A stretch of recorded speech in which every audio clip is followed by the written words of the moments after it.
Welcome back to Deepu Punarnavi vlogs. ఇదైతే Friday vlog అనమాట. పాపకి నిన్న లైవ్లో చెప్పినా కదా, కొంచెం హెల్త్ బాగాలేదని చెప్పి ఫీవర్ వచ్చేసింది నైట్ ఫుల్గా. సో మళ్ళీ నేనే సిరప్ వేసి నైట్ పడుకోబెట్టిన. హాస్పిటల్కి అయితే తీసుకెళ్ళలేదు, ఎందుకంటే ఫుల్ వర్షం పడుతుంది. పునర్నవి కూడా స్కూల్కి రెడీ అయిపోయింది. మార్నింగే 5కే లేస్తుంది. నేను ఇంకా ఈరోజు పని అంతా ముగించుకొని పూజ చేసి అన్నీ చేసేసిన. పునర్నవికి చిన్న బాబుకి ఇద్దరికి కొత్త స్వెటర్ తెచ్చినాం నిన్న నైట్. అయ్యో కొత్త స్వెటర్, సాక్స్లు కూడా పునర్నవి కూడా వేసుకునింది. సో ఇప్పుడైతే పునర్నవి వ్యాన్ వచ్చే టైం అయిపోయింది. సార్లు ఇంకా నువ్వేం ఎత్తైతే చూపిన అవసరం. సో ఇట్లా క్రాంకీ అయితేనే ఉంది పిల్ల, తప్పదు. ఈ 2 days ఇట్లే ఉంటుంది. మనం వస్తేనే ఏమైనా వస్తేనే తట్టుకోలేము మనం, నోరుండి కూడా. చిన్నపిల్లలు కదా, వాళ్ళ మాటలు వచ్చేంత వరకు కష్టమే ఇవన్నీ. పునర్నవి కూడా చాలా ఉన్నాము, కానీ ఈ పాప ఎక్కువ విసిగించలేదు. పునర్నవి అయితే అమ్మో 6 months నుంచే ఎందుకు ఏడుస్తుందో ఏమో. అందు ఫస్ట్ బేబీ కదా, తెలీదు. నేను మా హస్బెండ్ అయితే కొట్టుకుని వచ్చేవాళ్ళము, ఎందుకు ఏడుస్తుందో ఏమో అని. హాస్పిటల్కి అదుగోమంటే పరిగెత్తేవాళ్ళము. ఈ పాప అట్లేం లేదు.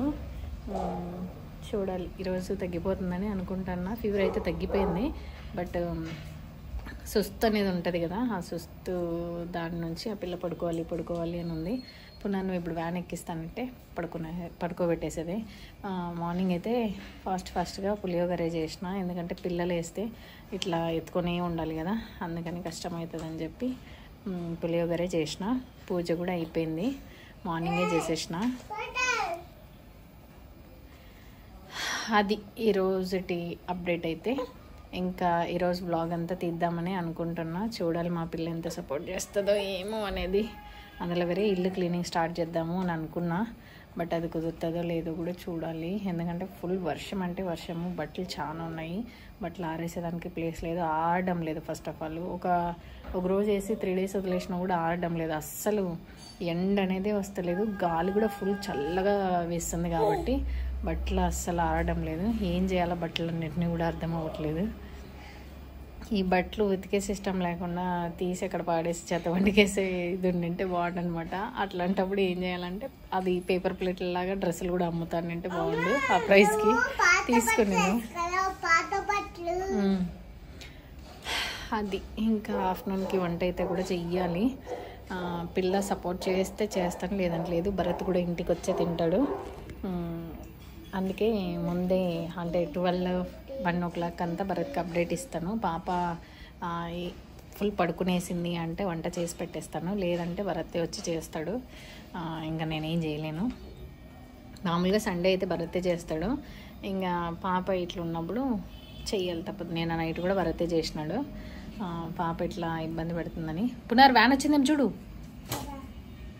పునర్నవి అయితే స్కూల్కి వెళ్తా ఉంది. వర్షం అంటే వర్షం చూడండి, ఫుల్ బట్టలు వేసేదానికైతే అసలుకి లేదు. పునర్నవి వ్యాన్ అయితే వస్తుంది, ముందుకు వెళ్ళిపోయింది. అంటే ఇక్కడ ఏమో అడ్డం ఉన్నాయని చెప్పి ఇప్పుడు మళ్ళీ వెనక్కి వస్తున్నాడు.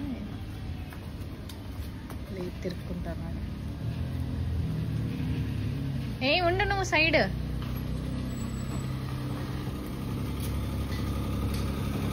బాయ్ పునర్, బాయ్. చిన్న పాపకైతే సెర్లాక్ కూడా కలిపిన, బట్ తినలేదు. ఇవైతే ఈ చెప్పులు ఏమని అనుకోవచ్చు. ఈ చెప్పులు నేను ఇంట్లో వేసుకొని తిరుగుతా. చలికాలంలో ఫుల్ చల్లదనం అంటే పట్టదు నాకు, ఎందుకంటే డెలివరీ అయినాక నేను ఫుల్ రెస్ట్ తీసుకోలేదు. అందులో వేరే ఫస్ట్ బేబీ ఐసీయూకి పోయింది, సెకండ్ బేబీ కూడా ఐసీయూకి పోయింది కాబట్టి సో ఆ రెస్టులు తీసుకోలేదు. కాబట్టి ఇప్పుడు చలికాలం వచ్చినా చల్లదనం అన్నా పడదన్నమాట. అందుకని చెప్పి సాక్సులు చెప్పులు వేసుకొని తిరుగుతాయి. ఇప్పటికీ చలికాలం వస్తే అంతే. రూమ్ హీటర్ కూడా పెట్టుకుంటాము, చలి అనేది తగలకుండా పిల్లలకి కానీ నాకు కానీ. ఎందుకంటే పిల్లలకి ఏమన్నా ఇబ్బంది వచ్చినా నేనే చూసుకోవాలి. మా హస్బెండ్ మార్నింగ్ వెళ్తే నైట్ 8కి వస్తాడు. సో అందుకని చెప్పి కష్టమైపోతుంది కదా. కష్టము అని అన్నా కూడా ఎవరు రారు కాబట్టి, సో ఏమున్నా మన పిల్లల్ని మనం అనుకున్నాక మనమే చూసుకోవాలి. ఆ రెస్పాన్సిబిలిటీ మనది. సో ఒకరి మీద డిపెండ్ అవ్వకుండా చూసుకోవాలి. కాబట్టి నేను అందుకే కేర్ఫుల్గా ఉంటాను, పిల్లల్ని కేర్ఫుల్గా చూసుకుంటాను. ఎందుకంటే రేపు పొద్దున్న వాళ్ళకి ఏమన్నా అయినా మనకే ఇబ్బంది, నాకేమన్నా అయినా వాళ్ళకి ఇబ్బంది, నాకు ఇబ్బంది. అందుకే మనం స్ట్రాంగ్ ఉంటే మన ఫ్యామిలీ స్ట్రాంగ్ ఉంటుంది. అందుకని నేను కేర్ఫుల్గా చెప్పులు వేసుకుంటాను. కొందరు అనుకోవచ్చు ఇంట్లో ఏంది చెప్పులు వేసుకోవడము, ఓవర్ యాక్షన్ అది ఇద్దని. ఎవరెవరి సేఫ్టీ వాళ్ళది, ఎవరెవరి పద్ధతులు వాళ్ళవి.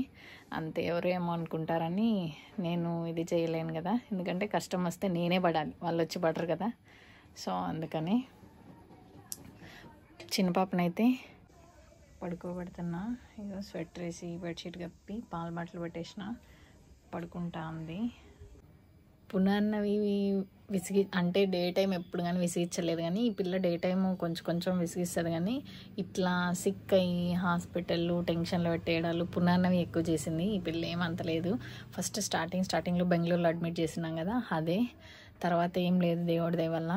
మళ్ళీ ఇప్పుడు కూడా ఏం హాస్పిటల్కి వెళ్ళలేదు. డోలో డ్రాప్స్ వేసి 4 అవర్స్కి ఒకసారి డోలో డ్రాప్స్ వేసి పడుకోబెట్టేసిన నేను. సో తగ్గిపోతుంది కదా అని చెప్పి మ్యాక్సిమం నేను హాస్పిటల్కి తీసుకెళ్ళను. ఎందుకంటే పిల్లలకు మళ్ళీ అదే అలవాటు అవుతుంది. ఏదైనా జలుబు వచ్చినా పరిగెత్తాలంటారు, ఏదైనా దగ్గు వచ్చినా పరిగెత్తాలంటారు. సో అది ఉండకూడదు అని చెప్పి నేనైతే మ్యాక్సిమం అన్నీ ఇంట్లోనే చేస్తాను. జలుబు చేస్తే కొబ్బరి నూనె కాగబెట్టి దాంట్లో గడ్డ కర్పూరం వేసి పూస్తానన్నమాట, తగ్గిపోతుంది. మా పిల్లలకైతే ఒక రోజులో ఒక 3 టైమ్స్ పూస్తే చాలు, తగ్గిపోతుంది. సో అది చిన్నప్పటి నుంచి అలవాటు చేసిన. ఎప్పుడు జలుబు చేసిన ఈ పిల్లకి మాత్రం 7 మంత్స్లోనే జలుబు అయింది. పునర్నవికి 1.5 year వరకు జలుబు అనేది లేదు. సో అట్లా చూసుకున్నా. ఎందుకంటే ఒకటే ఉండింది కాబట్టి, ఇప్పుడు 2 కాబట్టి మేనేజ్ చేయడం కష్టము. ప్లస్ ఆ పిల్లకి బాక్స్ చేయాలి, స్కూల్కి రెడీ చేయాలి. ఈ పిల్లని అంత కేర్గా చూసుకునేదానికి టైము ఇది అయితలేదు. కానీ నాకు వీలైనంత వరకు చూసుకుంటాను. ఎందుకంటే పిల్లల్ని కండం పెద్ద గొప్ప కాదు, వాళ్ళని బాధ్యతగా పెంచడము, వాళ్ళకి మంచి లైఫ్ ఇవ్వడము గొప్ప. అందులో వేరే పేరెంట్స్గా మనం ఇవ్వడము హెల్త్, స్టడీస్ తప్ప మనం ఏం ఇవ్వలేము. మిగతాదంతా తలరాత, ఎట్లా రాసింటే అట్లా జరుగుతుంది, దానికి మనం ఏం చేయలేము. అందుకని నేనైతే కేర్ఫుల్గా చూసుకుంటా. చిన్నప్పుడు చేసిన మిస్టేక్స్ పెద్ద అయినాక కూడా కొందరికి ఇది అవుతుంది. సో దానివల్ల చిన్నప్పుడు బాగా చూసుకోవాలా అని చెప్పి నేనైతే కేర్ఫుల్గా చూసుకుంటాను. ఇది ప్రజెంట్ అయితే అప్డేట్.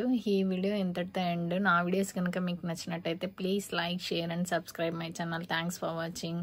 ఇంకా సండే వీడియో తీస్తాను, అంతవరకు తీయలేను ఎందుకంటే పాప కొంచెం హెల్త్ బాగాలేదు. ఇల్లు వేరే క్లీన్ చేస్తానా లేదా అనేది కూడా నెక్స్ట్ వీడియోలో అప్డేట్ ఇస్తాను. Thanks for watching. బాయ్.